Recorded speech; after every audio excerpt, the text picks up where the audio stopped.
సమయంలో ఆరాధన చేస్తున్నప్పుడు నేను రెండు విషయాలని ఆరాధనలో చూస్తాను. ఒకటి, ప్రభు సంతోషించడం, హల్లెలూయా. రెండోది, ప్రభు నాతో మాట్లాడుతున్నారు ఏంటంటే, ఏదో ఒకటి నా కొరకు చేయి, ఏదో ఒకటి నా కొరకు చేయి. ప్రభు ఆయన స్వరక్తాన్నిచ్చి మనల్ని సంపాదించుకుని ఒక సంఘముగా, ఒక సహవాసంగా మనల్ని చేసింది ఎందుకు అని అంటే, మనము ప్రభు కొరకు ఏదో ఒక పని, ఏదో ఒకటి చేయడానికి, లేక ప్రభు కొరకు జీవించడానికి, ఫలించడానికి ప్రభు మనలను సంపాదించుకున్నాడు. మనము అన్యజనులను కాదు, మునుపటి అన్యజనుల వలె మునుపటి స్థితి కలిగినటువంటి వారము కాదు. ఇప్పుడు మనమందరం కూడా సంఘంలో చేర్చబడినటువంటి ఆయన ప్రజలము. పిల్లగా పోయిన వారం కృతజ్ఞతా కూడికలో మనమందరము ఆయన ప్రజలమని 100వ దావీదు కీర్తన ద్వారా మనం విన్నాం. ఈ సమయంలో యేసుక్రీస్తు ప్రభుల వారు మనల్ని ప్రేమించి, మనలను కనికరించి, నశించిపోతున్నటువంటి మనలను, పాపం అనే దొంగ ఊబిలో ఉన్నటువంటి మనలను, మరణానికి బంధింపబడినటువంటి మనలను ఆయన కృప చేత రక్షించారు, హల్లెలూయా. రక్షించి ఆయన మంచి సహవాసాన్ని ప్రభు మనకి ఇచ్చారు. మన సహవాసం ఏంటండి? మన సహవాసం ఏంటి? Jesus evangelical prayer fellowship. మన సహవాసం, ఒక మంచి సహవాసాన్ని ప్రభు మనకి ఇచ్చారు. ఈ సహవాసంలో ఉండి మనము ప్రభు కొరకు ఏదో ఒకటి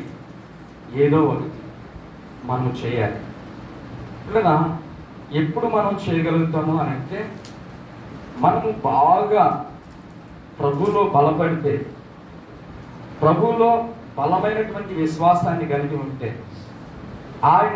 ఆయన స్వరాన్ని మనం వింటూ ఉంటే, ఆయన చిత్తాన్ని మనం గ్రహించిన వారమైతే ఖచ్చితంగా మనం ఏదో ఒకటి చేయగలుగుతాం. కొంతమంది తల్లిదండ్రులు పిల్లలు కన్న తర్వాత పిల్లల్ని స్కూల్కి పంపించి, తర్వాత కాలేజీకి పంపించి, జాబ్ వచ్చే వరకు పోషించి, జాబ్ వచ్చిన తర్వాత పెళ్లి చేసిన తర్వాత అంటే భార్యతో పాటు పుట్టినటువంటి బిడ్డల్ని పోషించాలంటే తల్లిదండ్రులకి అంటే ఎలా ఉంటుంది? బాధగా ఉంటుంది. ఎందుకని? ఒరే కన్నాము, పెంచాము, అన్నీ చేస్తాము, ఇక నువ్వు ఇప్పుడు ఏం చేయాలి? నువ్వు నీ భార్యని, నీ పిల్లల్ని పోషించుకోవాలి, నీ కుటుంబాన్ని నువ్వు పోషించాలి. ఇంకా ఏం చేయాలి? ఇంకా మిమ్మల్ని పెంచి పని చేసి అలసిపోయాం కనుక, వృద్ధులం అయిపోయాం కాబట్టి ఇప్పుడు మమ్మల్ని కూడా మీరు పోషించాలి. కానీ ఇంకా నువ్వు పోషించిన తండ్రి, నాన్న, నేను మాత్రం అలాగే ఉంటానంటే తండ్రికి, ఏ తండ్రికైనా చాలా బాధ కదండి. చాలా బాధపడుతూ మదన పడుతూ చాలా చింతిస్తాయి. ఆ కొడుకు ఎదిగి జాబ్ వచ్చిన దగ్గర నుంచి, నాన్నగారు మీరు పని చేయొద్దండి, నేను ఏదో పని చేసి మిమ్మల్ని పోషిస్తాను, ఇంతవరకు కష్టపడి నన్ను చదివించారు అని చెప్పి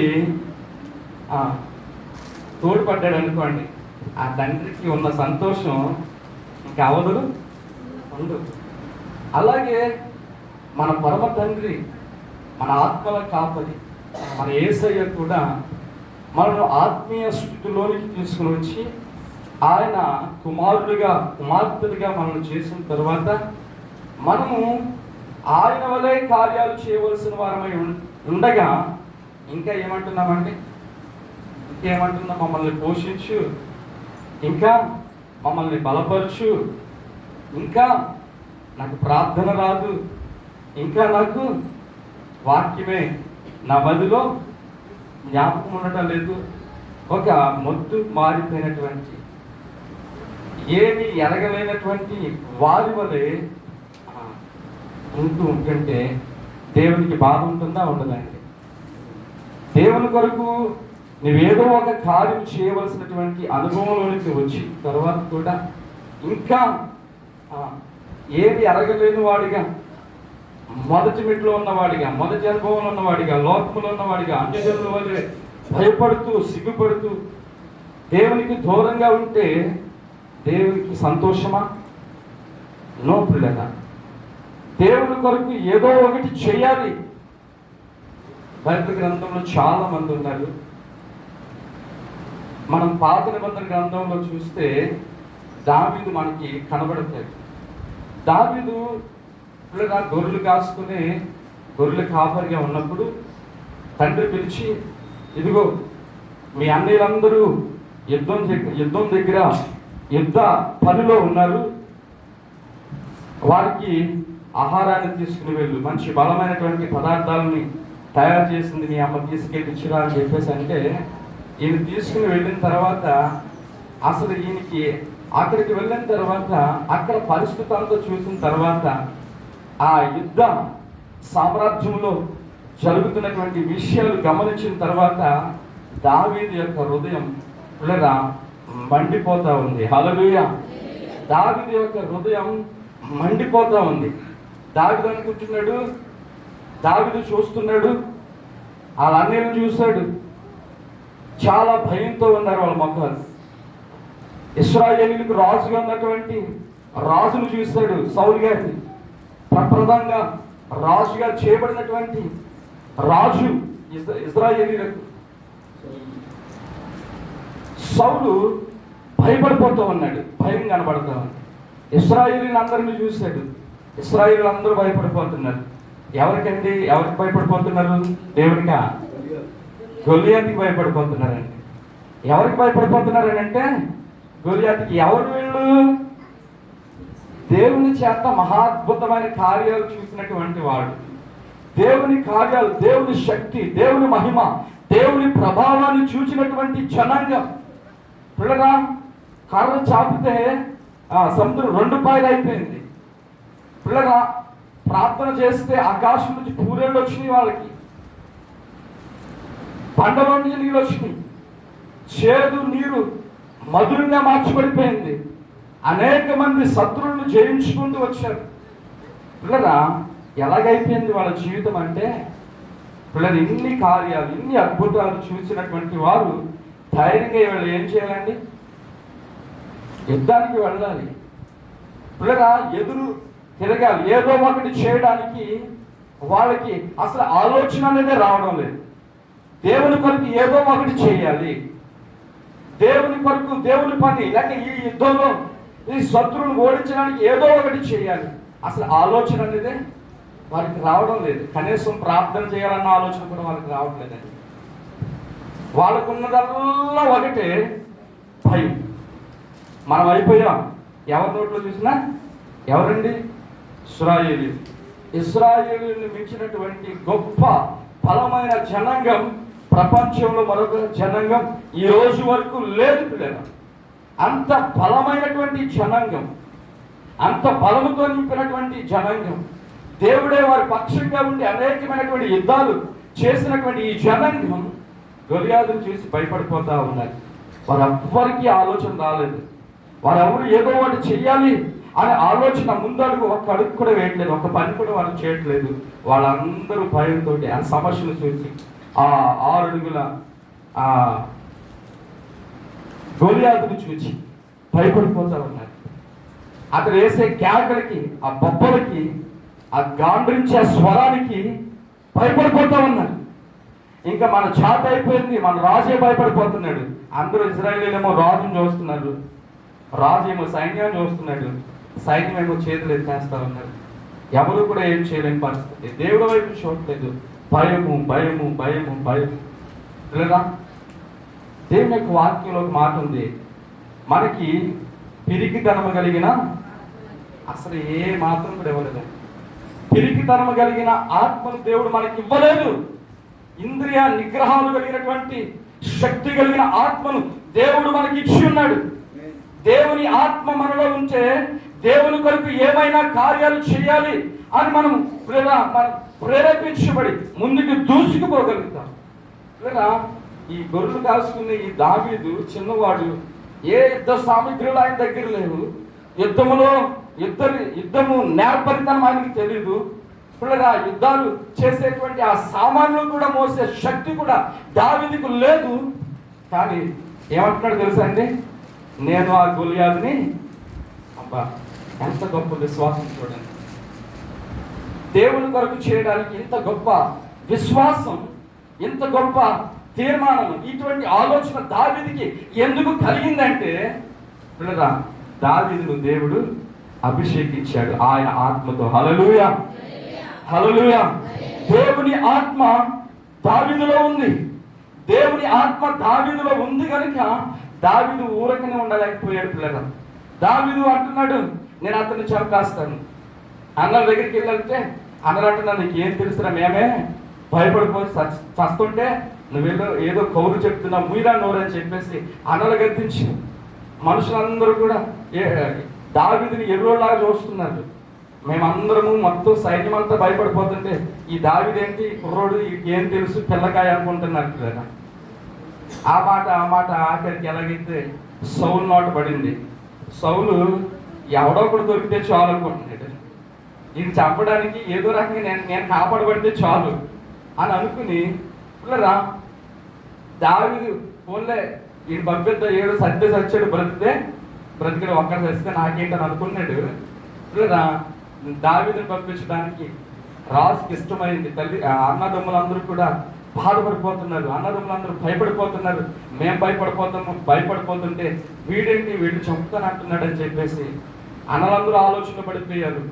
యుద్ధ సామగ్రి మొత్తం ఆ డాల్ తీసుకొచ్చారు, శిరస పెట్టారు, రక్షణగా ఉండేటువంటి ఆ శిరస్నానాన్ని ధరించారు, మొత్తం అతనికి డాల్ ఇచ్చారు. మొత్తం అంతా కూడా ధరించిన తర్వాత అంటున్నాడు, ఇవేమి నాకు అక్కర్లా, ఇవి నేను మొయ్యలేకపోతున్నాను. ఇట్లాగా అవి మొయ్యలేకపోతే ఇంకేసే నువ్వు యుద్ధానికి వెళ్తావురా అని అంటాం మనమైతే. కనీసం జాగ్రత్తలు కూడా తీసుకోలేదు నువ్వు, జాగ్రత్తలు కూడా ఈ యుద్ధానికి కావాల్సినటువంటి సామాగ్రి కూడా నువ్వు మొయ్యలేకపోతున్నావు, నువ్వేం పనికి వస్తానని అంటాం మనమైతే. అప్పుడు కూడా అన్నారు దావీదు. కానీ దావీదు మాత్రం దేవుని ఆత్మతో నింపబడిన వాడే, నేను గొలియాదుని చంపుతాను.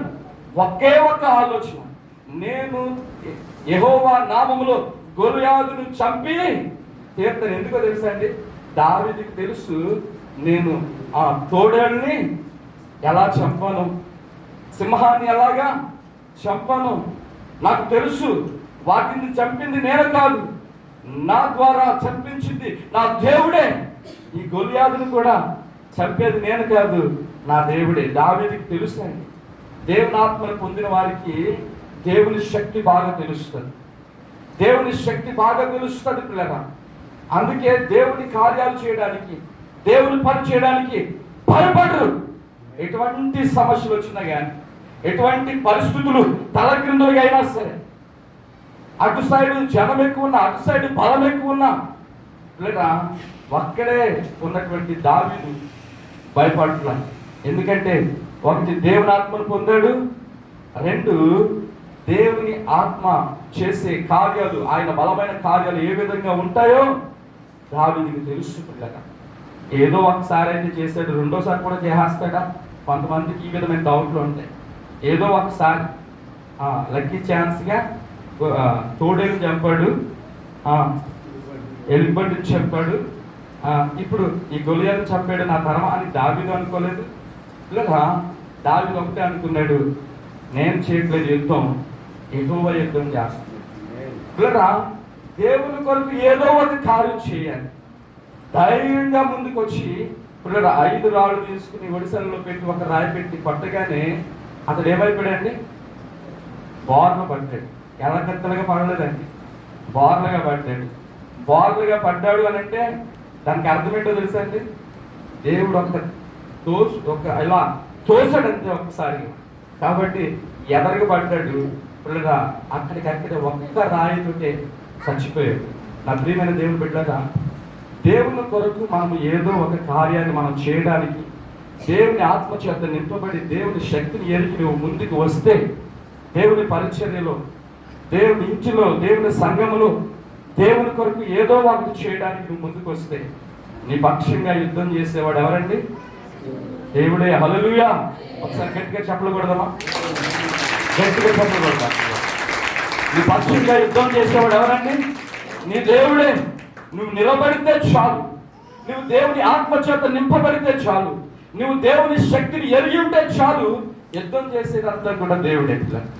నీ పక్షంగా నిలబడేది, నీ పక్షంగా మార్గాన్ని సరళం చేసేది, నీ పక్షంగా విజయాన్ని ఇచ్చేది, నీవంటేనే భయపడేటట్లుగా చేసేది నీ దేవుడే.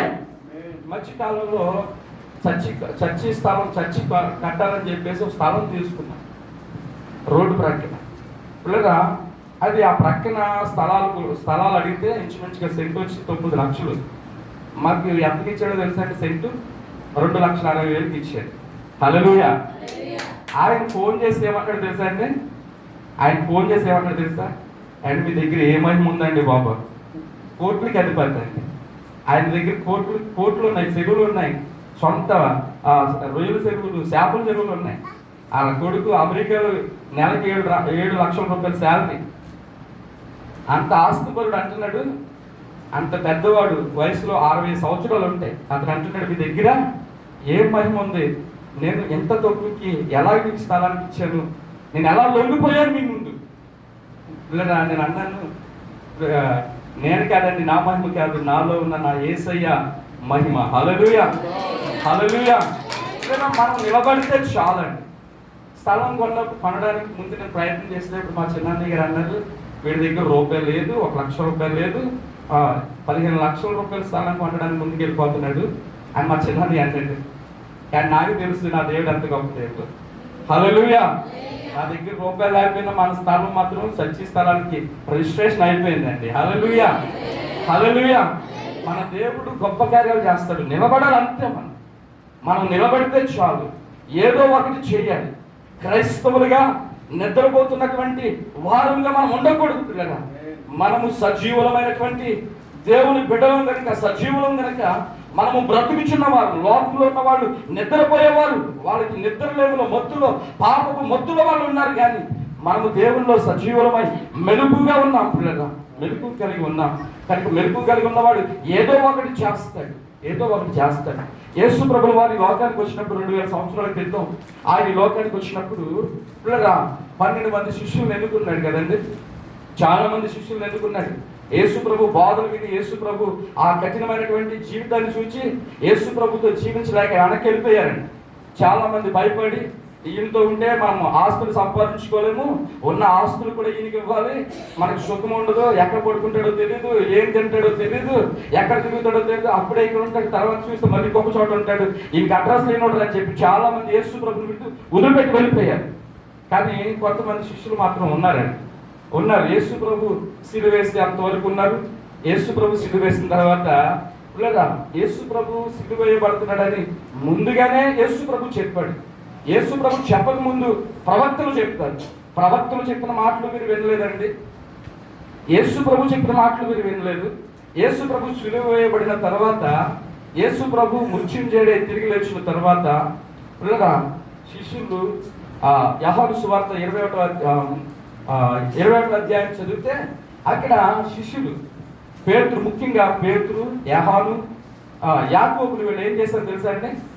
మనకి ఎందుకు వచ్చిందిలే, చేపలు పట్టుకుని శుభ్రంగా మనం బ్రతుకేదో బ్రతుకుదాం. వీళ్ళంతా ఎవరండి? అంతకుముందు యేసు ప్రభు ఉన్నప్పుడే కొంతమంది వెళ్ళిపోయారు.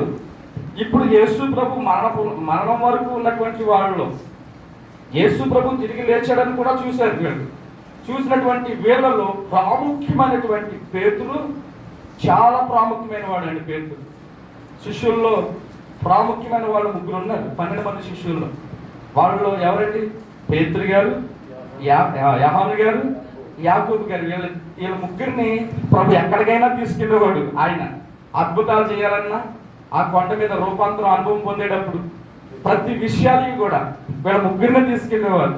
వీళ్ళ ముగ్గురు అన్ని యేసు ప్రభు చేసిన కార్యాలన్నీ చూశారు. యేసు ప్రభు గురించి పేతురు ఇచ్చిన సాక్ష్యం ఏంటో తెలుసా అండి? ఏమన్నాడు?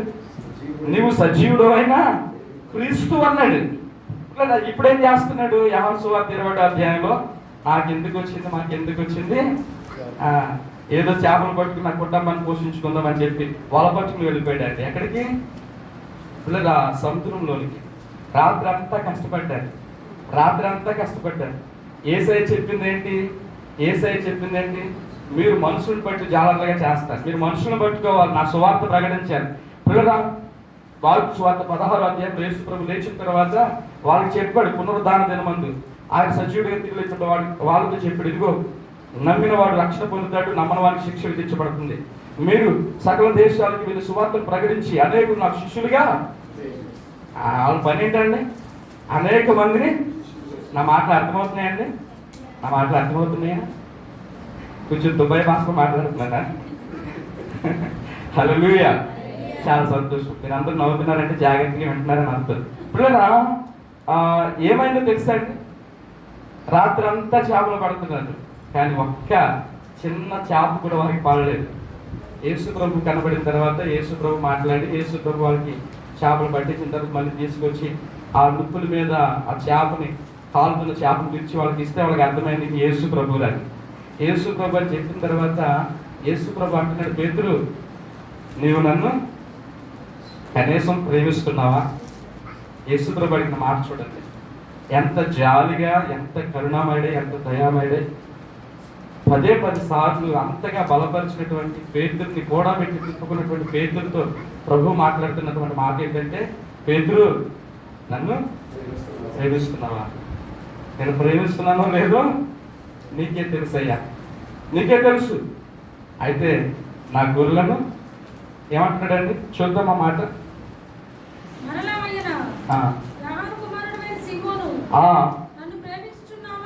నన్ను ప్రేమించుచున్నావని మొదటిసారి చదవండి. నువ్వు నేను ప్రేమిస్తున్నాను నువ్వే ఎరుగుదు అని చెప్పింది ఏంటంటే ఏం చెప్తున్నాడు? గొర్రెలు కాయ. గొర్రెలంటే ఎవరు? రక్షించబడినటువంటి మనమే. పిల్లగా రక్షించబడినటువంటి యేసుక్రీస్తు రక్తంలో కడగబడినటువంటి సంఘాన్ని పేతురు గారు ఏమంటున్నాడు? కాయయా, నా గొర్రెలను కాయ. ఏదో ఒకటి నువ్వు చేయాలి. నువ్వు చేయడానికి నేను ఎన్నుకున్నాను, చేయడానికి నేను ఏర్పాటు చేసుకున్నాను. నువ్వు సంఘంలో ఎందుకు నేను పెట్టానంటే నా కొరకు ఏదో ఒక పని నువ్వు చేయాలని. మౌనంగా ఉండిపోయి నీ పనుల్లో నువ్వు పడిపోయి నీ కుటుంబం కొరకు నువ్వు ఆలోచన చేస్తూ ఈ లోక సంపద కొరకు, ఈ లోక ఆశల కొరకు పరిగెత్తడానికి కాదు.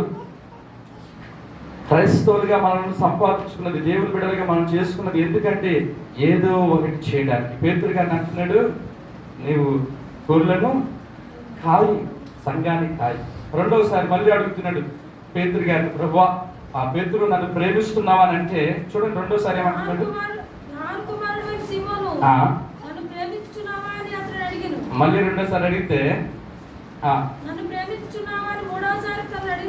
మూడోసారికి వచ్చేసరికి ఓకే, మూడోసారి అడిగినందుకు పేతురు గారు ఏం చేస్తున్నాడండి? చెప్పాలి అందరూ ఏం చేస్తున్నాడమ్మా? పాస్టర్ గారు అమ్మ ప్రార్థనకు రాలేదంటే మన పాస్టర్ గారి మీద ఎంత సిరాకు పడిపోతాము కదండి. దేవుని కొరకు ఏదో ఒకటి చెయ్యాలని పాస్టర్ గారు చెప్తే కదండి. దేవుని ఆత్మ చేత ప్రేరేపింపబడిన వారమే, దేవుని ఆత్మ చేత నింపబడిన వారమే, దేవుని యొక్క కార్యాలను చేయడానికి ముందుకు రావాలి పిల్లరా. మనంతటా మనం ముందుకు రావాలి, అంతేగాని పాస్టర్ గారు చెప్పే అంత ఛాన్స్ మనం ఇవ్వకూడదు పిల్లరా. అంటే మనం ఎక్కడున్నాం? పాస్టర్ గారి చేత చెప్పించుకుంటున్నామని అంటే, లేక సంఘ పెద్దలు అన్నయ్య చేత మనం చెప్పించుకుంటున్నామని అంటే, సంఘ పెద్దలు కష్టపడుతుంటే మనం మాత్రం పట్టినట్టుగా ఉంటుంటే ఆ కార్యాల్లో సంఘం చేసే కార్యాల్లో మనం పాలు పంచుకోకుండా ఉంటున్నాము అని అంటే ఇలా వాళ్ళు వచ్చి మనకు చెప్పారంటే మనల్ని బట్టి దేవుడు సంతోషిస్తున్నాడా, చింతిస్తున్నాడా? పేతుని బట్టి దేవుడు యేసయ్య ఏం చేస్తున్నాడు? ఇక్కడ ఏం చేస్తున్నాడు? చెప్పాలి గట్టిగా. ఏం చేస్తున్నాడు? చింతిస్తున్నాడు. పేతుని ఎందుకు పిలిచాడు? మనుషులను పట్టాలి, సంఘాన్ని కట్టాలి.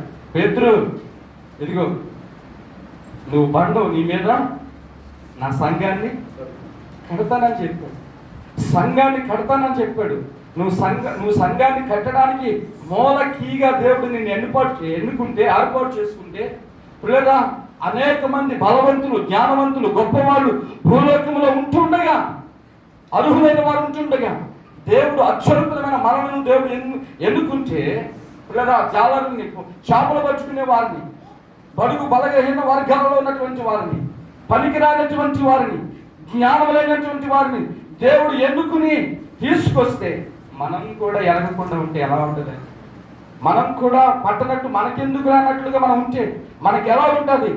సంఘంలో ఉన్నటువంటి దేవుని బిడ్డలారా, విశ్వాసులారా, దేవుని కొరకు మనం ఏదో ఒక పని చేయువారమై ఉండాలి. లేకపోతే ఏం జరుగుతుందో తెలుసా అండి? యేసుప్రభు వారు ఒకసారి యెరూషలేముకి వెళ్తూ ఉన్నారు. వెళ్ళేటప్పుడు శిష్యులందరూ చూశారు. ఏంటది? ఒక అంజూరపు చెట్టు, చాలా పచ్చగా ఉంది, చాలా పచ్చగా నిగనిగలాడిపోతూ ఉంది, దారి ప్రక్కన ఉంది, చాలా ఆకులు వేసుకుని చాలా చక్కగా కనబడుతుంది. వెళ్ళేటప్పుడు యేసయ్య పిల్లగా ఆ చెట్టు దగ్గరికి వెళ్ళాడు. ఆకులేస్తుంది, ఆ చెట్టు దగ్గరికి వెళ్ళి కాయలు ఏమన్నా ఉన్నాయా అని చూశాడు. ఆ చెట్టుకి కాయలేమీ లేవు, అన్ని ఆకులే. పిల్లగా అక్కడ రాయబడింది అది అంజూరపు పండ్లు కాసే కాలం కాదు. అంజూరపు పండ్లు కాసే కాలం కానప్పుడు అంజూరపు చెట్టు అంట ఆకులు వేయదంట, కానీ ఇది ఆకులు వేస్తుంది. పిల్లగా అంటే చాలా మంది ఏం చేస్తారంటే పైకి పచ్చగా కనబడతారు, కానీ ఫలాలు మాత్రం, క్రియలు మాత్రం, కార్యాలు మాత్రం ఉండవు. హృదయపూర్వకంగా కార్యాలు చేయరు. పిల్లగా ఒక సహోదరు ఒకసారి నాకు ఒక 100 దరపుస్తుంది నాకు పానికి ఇచ్చిన తర్వాత తనకి ఏదో నచ్చిన పని నేను చేయలేదని చెప్పేసి తర్వాత నన్ను ఏమని తెలిసాను, నీకు 100 రూపాయలు ఎందుకు ఇచ్చాను? నీకు 100 రూపాయలు పాలకి ఇచ్చింది ఎవరికి ఇచ్చింది? దేవుడికి ఇచ్చింది. కానీ ఇప్పుడు ఏమంటారు, తన పని నేను చేయలేదని. నీకు ఎందుకు ఇచ్చాను డబ్బులు? నా దగ్గర డబ్బులు తీసుకెళ్ళిపోయాం, కానీ నా పని మాత్రం. పిల్లరా చాలా విచిత్రంగా ఉంటాయి చాలా మంది. పిల్లరా వేషధారణతో కూడినటువంటి జీవితాలు, వాక్యానుసారమైనటువంటి జీవితాలు లేవు. పిల్లరా ఫలభరితమైనటువంటి జీవితాలు లేవు. కనబడాలి, అందరికీ కనబడాలి. నేను ఇచ్చాను, నేను చేశాను, నేను ఉన్నాను, కానీ హృదయపూర్వకంగా చేయరు. లోపల మాత్రం తిట్టుకుంటా ఉంటారు. ఎంత మాట పాస్టర్గా నన్నే పిలుస్తాడు, అంత మాట నాకే పని చెప్తాడు ఈయన. నేను ఒక్క దాన్ని తయారుగా లోపల తిట్టుకుంటా పని చేస్తాను. అలా మూలుక్కుంటూ తిట్టుకుంటూ చేస్తే దేవుడు ఇష్టపడతాడా? ఆయనకి ఇచ్చేవారంట ఉత్సాహంగా. మూలు కొరక సన్ను కొరక ఏమంటాడు? సన్నుకున్న వారందరూ ఇశ్రాయేలీయులు ఏమైపోయారండి? ఎడారిలో రాలిపోయారు, చనిపోయారు. పిల్లరా మూలుకుంటూ ఇవ్వకూడదు. దేవుడికి ఏదైనా సరే పని చేసినా, మన జీవితాన్ని ఇచ్చినా, ప్రార్థన చేసినా, పని చేసినా, లేక కానుకలు ఇచ్చినా, ఏమి ఇచ్చినా సంతోషంగానే ఉత్సాహంగా ఇస్తే పిల్లలు దేవుని ఆశీర్వాదాలు మనం పొందుకుంటాం. పిల్లరా ఈ చెట్టు దగ్గరికి వచ్చేసరికి ఆకులు మాత్రమే కనబడుతున్నాయి, కానీ ఫలాలు లేవు.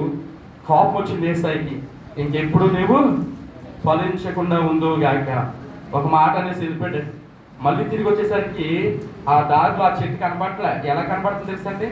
ఆ చెట్టు ఎండిపోయింది, కాలిపోయింది. బూడిద చెట్టు ఎలా ఉంటుందో అలాగే ఆకులన్నీ రాలిపోయింది. పిల్లగా జాగ్రత్త. పిల్లగా మనము దేవుని కొరకు, దేవుని ఇంటిలో దేవుని పని కొరకు, దేవుని యొక్క చిత్తాన్ని నెరవేర్చడం కొరకు దేవుడు మనల్ని ఎన్నుకున్నాడు, ఏర్పాటు చేసుకున్నాడు, సంఘంలోకి తీసుకొచ్చాడు, సంఘంలో సభ్యులుగా ఉంచాడు, విశ్వాసులుగా ఉంచాడు, ఆయన బిడ్డలుగా, ఆయన కుమార్తెలుగా మనం గొప్ప భాగ్యాన్ని మనకి ఇచ్చి ఉంటుండగా మనం ఆయన కొరకు ఫలించకపోతే, ఏదో ఒకటి ఆయన కొరకు చేయకపోతే దేవుడు లెక్క అడిగే సమయం వచ్చినప్పుడు, పిల్లగా దేవుడు నిన్ను అడిగే సమయం వచ్చినప్పుడు, పిల్లల నీ దగ్గర సమాధానం లేకపోతే తలదించుకోవాల్సిన పరిస్థితి.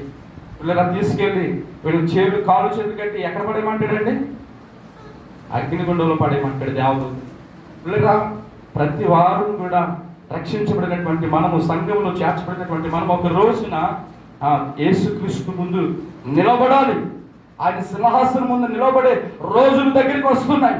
ఆయన రాకడ దినాల్లో మనం ఉన్నాం, అంత్యకాలంలో మనం ఉన్నాం, అపాయకరమైనటువంటి దుర్దినాలలోనికి మనం ప్రవేశించాం. పిల్లరా మరికొద్ది రోజుల్లో ఈ ప్రపంచము పిల్లరా మిగతమైన బ్రాండముతో లయమైపోతూ ఉంది. పంచభూతములు ఇప్పుడు చూస్తున్నవి ఏవి కూడా ఒక రోజున మనకి కనబడినటువంటి దినం దాని దగ్గరికి వచ్చేస్తూ ఉంది. ప్రవచనాలన్నీ నెరవేరుతూ ఉన్నాయి. కానీ దేవుని కొరకు ఏదో ఒకటి చేయకుండా, దేవుని కొరకు చేయాలనేటువంటి తపన లేకుండా, దేవుని ఆత్మ చేత ప్రేరేపింపబడకుండా, ఇంకా మనుష ఈచుతో బ్రతుకుతూ, మనుష ఆత్మతో జీవిస్తూ నీవు మనుషులు బ్రతుకున్నట్లుగా బ్రతికితే లేదా మనం తప్పించుకోలేదు. దేవుని యొద్ద నుండి, దేవుని సింహాసనం ముందు మనం తప్పించుకోలేదు. ఆయన ముందు మనం అందరం నిలబడాలి. ఆయన ముందు మనం తలెత్తుకున్నట్లుగా అంటాడు అపోస్తలుడైన పౌలు గారు. మనం ఆయన కృపా సింహాసనం ముందు తల ఎత్తుకుని ధైర్యంగా నిలబడినట్లుగా మనము ఆయన ఆత్మతో నింపబడిన వారమై ప్రేరేపింపబడి ఆయన కొరకు ఏదో ఒక కార్యాన్ని చేయాలి. చేయకుండా మనం నిద్రపోకూడదు. ఏదో ఒకటి పిల్లగా చేయడానికి అనేకమైన పిల్లగా మనకి ప్రతి ఆశీర్వాదాన్ని దేవుడు ఇచ్చాడు. చాలా మంది పిల్లగా చేతులు లేని వాళ్ళు ఉన్నారు, కాళ్ళు లేని వాళ్ళు ఉన్నారు, కళ్ళు లేని వాళ్ళు ఉన్నారు, చెవులు లేని వాళ్ళు ఉన్నారు. పిల్లగా మనకైతే అన్ని అవయవాలు ఇచ్చాడు. ఈ అవయవాల ద్వారా, ఈ అవయవాలతో కూడా మనం దేవుని స్తుతించగలం. పిల్లగా మనకున్నది దేవునికి ఇచ్చి దేవుని పరిచర్యను సహకరించగలం.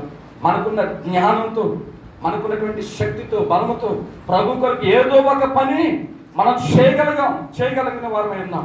పిల్లరా వీటన్నిటినీ కూడా మనము దేవుని కొరకు వాడుకోవడానికి పిల్లగా మనకి పరిశుద్ధాత్మ దేవుడు పిల్లగా సహాయం చేయడానికి ఆయన కూడా సిద్ధంగా ఉన్నాడు. పరిశుద్ధాత్మ దేవుడు ఎప్పుడైతే పేతురు మీద, పిల్లగా శిష్యుల మీద, 500 మీద కూడుకుని ప్రార్థన చేస్తూ ఉండగా పిల్లగా వాళ్ళు ఎదురు చూచి అడిగారు. పరిశుద్ధాత్మ దేవుడు కుమ్మరింపబడగానే వారందరూ దేవుని ఆత్మశక్తి చేత నింపబడి అప్పుడు దేవుని కొరకు పిల్లగా సంఘాన్ని ప్రారంభించారు.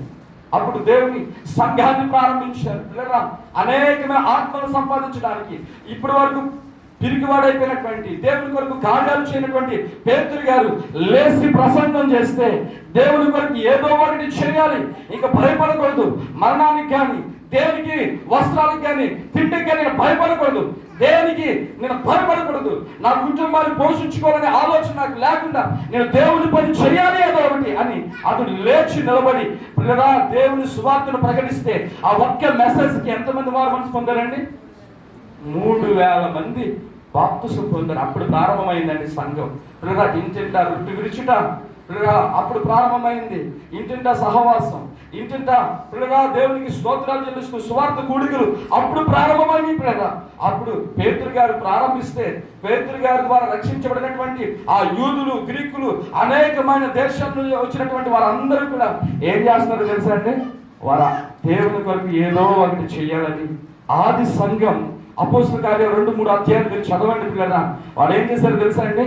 వారి చరస్తర ఆస్తులను అమ్మి, వారి పొలాలను అమ్మి, వాళ్ళకు ఉన్నటువంటివన్నీ కూడా, చెవులు, పొలాలు అన్నీ కూడా అటుకొచ్చి అపోస్తుల పాదాల ముందు పెట్టినప్పుడు వారు దేవుని సువార్తను ప్రకటించారు. పిల్లరా వారు దేవుని సువార్తను ప్రకటించారు కనుకనే ఈ రోజున మనమందరం కూడా ఈ విధంగా దేవుని స్తుతించగలుగుతున్నాం. మనం కూడా సువార్తను ప్రకటించగలుగుతున్నాం. ఆ రోజున వాళ్ళు దేవుని కొరకు ఏదో ఒకటి చేయాలని వాళ్ళ ఆస్తులు అమ్మి ఇవ్వకపోతే అపోస్తలుడికి సువార్త ప్రకటించడం చాలా కష్టమయ్యేది. పిల్లలు అపోస్తలుడు పౌలు గారు చాలాసార్లు అంటాడు ఆయన రాసిన పత్రికలో, ఒనేసిము నాకు చాలా ఉపయోగకరంగా ఉన్నాడు, ప్రయోజనకరంగా ఉన్నాడు. ఇంకా చాలా మంది గురించి సాక్ష్యాలు చెప్తూ వస్తాడు అపోస్తలుడు పౌలు గారు. ఫలానా వాళ్ళు నాకు చాలా ఉపయోగపడ్డారు, అకులా ప్రిస్కిల్లా వాళ్ళు నాకు చాలా ఉపయోగము, చాలా వాళ్ళు అప్పుడు ఆది సంఘంలో ఉన్నటువంటి విశ్వాసం గురించి బైబిల్ గ్రంథంలో రాయబడే వాళ్ళు దేవుని కొరకు ఏదో ఒకటి చేయకపోతే ఈ రోజున మనం అందరం కూడా క్రీస్తు ప్రభుని నమ్మేవాళ్ళం కాదు. తోమ పిల్లరా యేసు ప్రభు శిష్యుడు భారతదేశానికి వెళ్ళి నేను సువార్త ప్రకటించాలని ఆయన అనుకుని ఇక్కడికి రాకపోతే మన భారతదేశానికి సువార్త వచ్చి ఉండేది కాదు. పిల్లలు మొట్టమొదటి మిషనరీ మన భారతదేశ గడ్డ మీదకి సువార్త తీసుకొచ్చినటువంటి మొట్టమొదటి వ్యక్తి తోమ. పిల్లలు ఏదో అంత దూరం నుంచి ఇక్కడికి ఎందుకు రావాలి? ఆ చుట్టుపక్కల ప్రాంతాలు ఏమి లేవా తోమకి? పిల్లగా కాదు, దేవుడి కొరకు ఏదో ఒకటి చేయాలి. అపోస్తుడైనటువంటి యోహాను పిల్లగా యేసు ప్రభు ప్రియమైనటువంటి శిష్యుడు. యేసు ప్రభు కొరకు ఏదో ఒకటి చేయాలి. యేసు ప్రభుని అమితంగా ప్రేమించాడు. యేసు ప్రభు కూడా యోహానును అమితంగా ప్రేమించాడు కనుక యేసు ప్రభు ఆహారమై వెళ్ళిపోయిన తర్వాత యేసు ప్రభు కొరకు ఏదో ఒకటి చేయాలి. సువార్త ప్రకటిస్తూ ఉంటే చాలా శ్రమలు పెట్టారు పిల్లరా. వేడి వేడిగా కాగుతున్నటువంటి నూనెలో యోహాను ఏం చేశారంటే తెలుసా అండి? ఏం చేశారండి? ఆ నూనె కాగుతుంటే చాలా కాగుతుంటే ఆ నూనెలో పడేసేస్తారంటే, కానీ యోహాను కాలిపోలేదు. అలాగని అంతటితో ఆగిపోలేదు. సువార్త ప్రకటించడానికి, ప్రభు కొరకు ఆయన మరణ పునరుద్ధానాన్ని ప్రకటించడానికి నడుము కట్టుకున్నాడు పిల్లరా, దేవుని ఆత్మ చేత. పిల్లరా, ఆ రోజుల్లో అతను శిక్షించినటువంటి ఆ రాజు పిల్లరా పద్మాసు దీపంలో పంపించేశాడు. ఇతను సువార్త చెప్పడం మానడం లేదు. ఇతడు సువార్త చెప్తుంటే ఇతడు చేసే అద్భుత కార్యాలను బట్టి అనేకులు క్రైస్తవులుగా మారిపోతున్నారు. కాబట్టి ఎవ్వరూ లేని ప్రాంతంలో పడేద్దామని చెప్పి తీసుకెళ్ళి పడేశారు యోహానుని పద్మాసు దీపంలో. ఇప్పుడు అక్కడేం చేస్తున్నాడు తెలుసా అండి? దర్శనాలు చూసి ప్రకటన గ్రంథం రాశాడు. హల్లెలూయా, హల్లెలూయా. ఎవ్వరూ లేని ప్రాంతంలో కూడా దేవుని కొరకు ఏదో కార్యం చేసేవాడిగా ఉన్నాడండి యోహాను. దేవుని ఆత్మ చేత ఆత్మవంశుడై గ్రంథాన్ని రాస్తున్నాడు. ప్రియమైన దేవుని బిడ్డలారా, ఈరోజు పరిశుద్ధాత్మ దేవుడు మనతో మాట్లాడుతున్నాడు. దేవుని కొరకు మనం ఏదో ఒకటి చేయాలి. ఏమిచ్చాడో అది నీకే తెలుసు. దేవుని ఆత్మను పొందుకున్నటువంటి నీకు పరిశుద్ధాత్మ దేవుడు ఏదైతే నిన్ను ప్రేరేపిస్తున్నాడో దాన్ని చేయడానికి, పరిచర్య కొరకు, సంఘం కొరకు ముందుకు రా, నడుము కట్టుకుని ప్రభువే పక్షంగా కార్యం చేస్తాడు. అట్టి కృపను పరిశుద్ధాత్మ దేవుడు మనందరికీ దయచేయును గాక. ప్రార్థన చేసుకుందాం పిల్లగా, చిన్న ప్రార్థన చేసుకుందాం. అందరూ కూడా తలలు వంచండి. అందరూ కూడా ప్రార్థన చేసుకుందాం. చిన్న ప్రార్థన. ఈ ఆరాధనలో ప్రభు మనందరితో మాట్లాడారు. ఏదో ఒకటి ప్రభు కొరకు మనం చేసే వారంగా ఉండాలి. దేవుని బిడ్డగా ఉన్న నీవు నామకార్థమైన వాడిగా ఉట్టిగా ఉంటే ప్రయోజనం లేదు. దావీదు నిలబడ్డాడు, గొలియాతును చంపగలిగాడు. పేతురు భయపడినప్పటికీ దేవుడు అతను బలపరిచినప్పుడు ఇలా సంఘాన్ని కట్టాడు. 3,000 మందిని ఒకేసారి రక్షించగలిగాడు. దేవుని కొరకు ఎన్నో అద్భుత కార్యాలు చేస్తాడు. ఫలించకుండా ఉంటే, దేవుని కొరకు నువ్వు కార్యాలు చేయకుండా ఉంటే, దేవుని పనిలో నువ్వు లేకుండా ఉంటే దేవుని ముందు నువ్వు సిగ్గుపడవలసి వస్తుంది. దేవుని శిక్షను పొందవలసి వస్తుంది. ప్రభువా, నీ కొరకు ఏదో ఒక పని నేను చేసేవాడిగా, చేసేదానిగా నన్ను దీవించినైనా, నన్ను బలపరుచినైనా, నన్ను ఏదైతే ఆప్ చేస్తుందో, భయమా, తిరిగితనమా, సిగ్గా ఏదైతే నన్ను అడ్డుకుంటుందో అది నాలోంచి తీసేయ్యా. నేను నీ పరిచర్యలో ఏదో ఒక పనిముట్టిగా వాడబడాలి నాయన. నువ్వు నన్ను ప్రేరేపిస్తున్న పని చేయడానికి నాకు సహాయం చేయడం, నీ కొరకు చేయడానికి, ఒక పని చేయడానికి ఒక చిన్న ప్రార్థన చేద్దాం లేదా? ఒక చిన్న ప్రార్థన చేద్దాం అందరూ కూడా.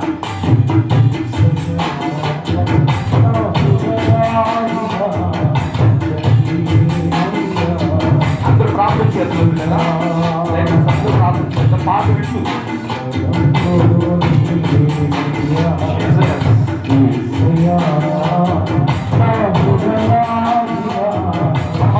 పరిశుద్ధాత్మ సహాయం కోరుతాం. ఒకవేళ దేవుని పని నువ్వు చేసుకున్నట్లయితే, పరిశుద్ధాత్మ దేవుడు నీవు నడిపించిన రీతిగా నువ్వు నడబడుతున్నట్లయితే చాలా సంతోషం. దేవుడు బలంగా వాడుకుంటాడు. ఏదో ఒక కారణం చెప్పి దేవుని కార్యాలు చేసినట్లయితే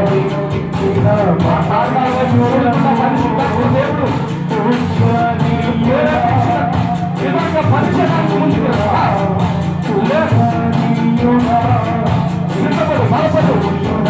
పరిశుద్ధాత్మ దేవునికి సహాయం చేయడానికి సమర్పించుకున్న సమర్పణను నెరవేర్చిన పరిశుద్ధాత్మ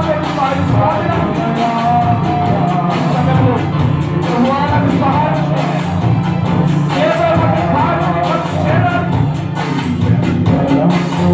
ఆలోచన యావత్తు సమర్పించాలి.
వాక్యాన్ని మీరు బలపరచవలసిందే. ఆరాధనలో ఇతరులు సమర్పించుకుంటుండగా వారి సమర్పణ స్వీకరించలేక వారి సమర్పణకు తగిన జీవితాన్ని అయినా హృదయాన్ని ధైర్యాన్ని నిపుణుల్ని విడుదల దయచేయండి. ఈ సన్నిధిలో ప్రార్థన చేసుకున్నాము ఆయన, ఈ సన్నిధిలో ప్రార్థిస్తున్నాము ఆయన, ఈ సన్నిధిలో ప్రార్థిస్తున్నాము ఆయన. అయినా మిమ్మల్ని వేడుకుంటూ ఉన్నాము ఆయన. కృప జీవించుడైనా కనికరించుడైనా దేవుడిని కనికరించిన దేవుడు ఆయన.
తీయని తలంపులు నీవేనయ్యా. అందరూ రెండు చేతులు పైకి ఎత్తుదాం. ఒక క్షణం మెలకువ కలిగి రెండు చేతులు పైకి ఎత్తుదాం. ఇదిగో పరిశుద్ధాత్మ దేవుడు నీకు సహాయం చేయడానికి ఆత్మశక్తితో నీ శరీరంలో నీ హృదయంలోనికి ఆయన ప్రవేశిస్తూ ఈ రోజు నుంచి ఆయన నీకు ప్రేరేపిస్తూ ఉండగా నీకున్న భయాన్ని, నీకున్న ఆ సిగ్గును, నీకున్న ఆటంకాలను అన్ని కూడా పరిశుద్ధాత్మ దేవుడే తొలగించి వేస్తా ఉన్నాడు. హల్లెలూయా. రెండు చేతులు పైకెత్తి ప్రభుకి స్తోత్రాలు చెల్లిస్తూ పిల్లరా, పరిశుద్ధాత్మ నాకు సహాయం చేయడానికి నాలోనికి వచ్చినందుకే స్తోత్రాలు ప్రభువా, స్తోత్రాలు ప్రభువా, స్తోత్రాలు ప్రభువా. పరిశుద్ధాత్మ మీకు వందనాలు నాయనా. నీ బిడ్డలు ఆహ్వానిస్తూ ఉండగా, చేతులెత్తి అడుగుచి ఉండగా వారి హృదయాలలో మీరు వచ్చినందుకే స్తోత్రాలు. ప్రతి ఆటంకాలను మీరు తొలగించండి, శక్తివంతులుగా చేసి, ధైర్యపరులుగా చేసి అయినా ప్రభా ఏ విధమైన ఆటంకాలైనా సరే ఎదుర్కొని ప్రభా నీ కొరకు బలమైన కార్యాలు, అద్భుతాలు ఆయన చేస్తున్నాయి. మీకు సాక్షులుగా జీవించే కృపనిచుందుగా స్తోత్రాలు ప్రభా.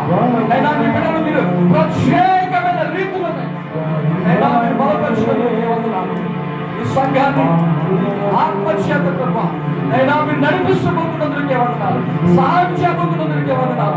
ఈ ఆత్మ ప్రభావం ఏమిటో గ్రహించుకున్నట్లుగా మీరు చేస్తున్నందుకే వందనాలు. ప్రతి మబ్బును మీరు తొలగించి వేస్తున్నందుకే వందనాలు. ప్రతి చీకటి శక్తులను మీరు తొలగించినందుకే వందనాలు నాయన. ఇదిగో స్వేచ్ఛగా నీ బిడ్డలు నీ పరిచయంలో ఈ రోజు మొదలుకొని వారి జీవితాంతము అయినా మరెక్కువగా నీ పరిచయంలో నేను కొనసాగుతుండగా ప్రతి విషయంలో నీ బిడ్డలకి జీవితాన్ని విజయోత్సవకరమైన జీవితాన్ని మీరు వాడుకోమని సంఘాన్ని బిడ్డలందరినీ మీ చేతులకు అప్పగించు. సంఘ నాయకులను, సంఘ పరిచారకులను ప్రతి ఒక్కరిని మీ చేతులకు అప్పగించు. యేసు నామములో ప్రార్థన చేసి పెట్టుకుంటున్నాం పరమ తండ్రి. ఆమేన్. హల్లెలూయా, హల్లెలూయా, హల్లెలూయా. సార్ అందరూ చప్పట్లు కొట్టి దేవుని నామములో పలుకుతారు.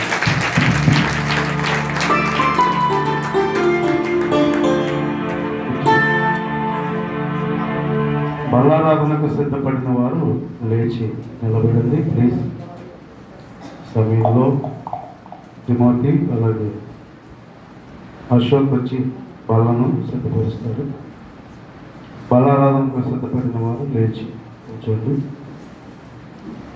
మేము ఈ స్థలాల్లో లేచి నిలబడి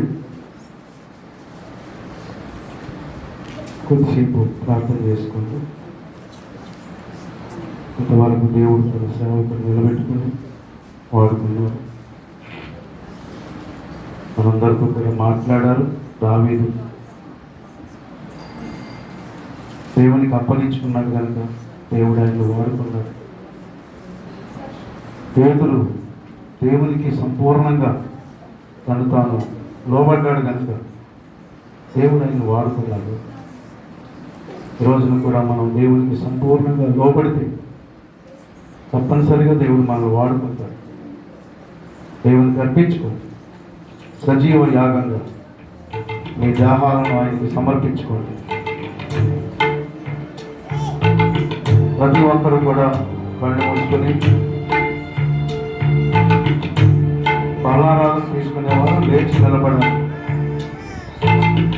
బల్లారాధన తీసుకునేవారు లేచి నిలబడాలి. ఆయన అప్పగించబడిన రాత్రి ఒక రొట్టెని ఎత్తుకొని కృతజ్ఞతాస్తుతులు చెల్లించి దాన్ని విరిచి మీ కొరకే వెలువడుతున్న నా శరీరం నన్ను జ్ఞాపకం చేసుకుంటే దీనిని చేయడం చెప్పింది.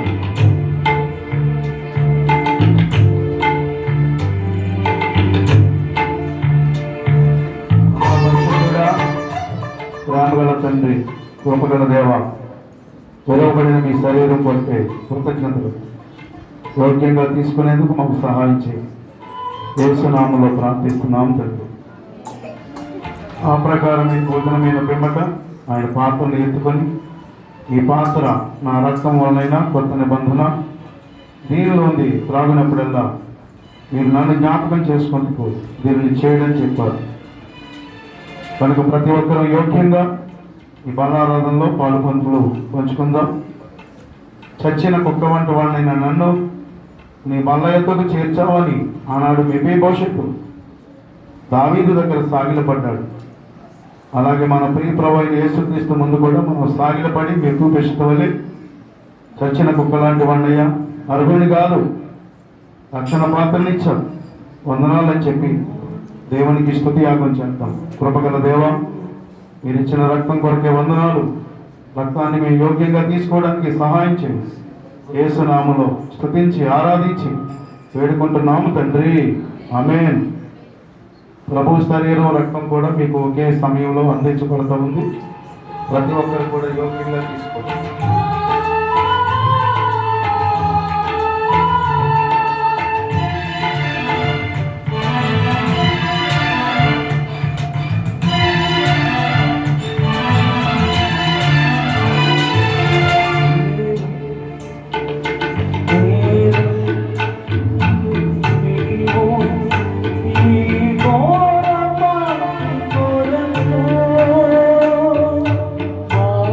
Bye. ప్రభువా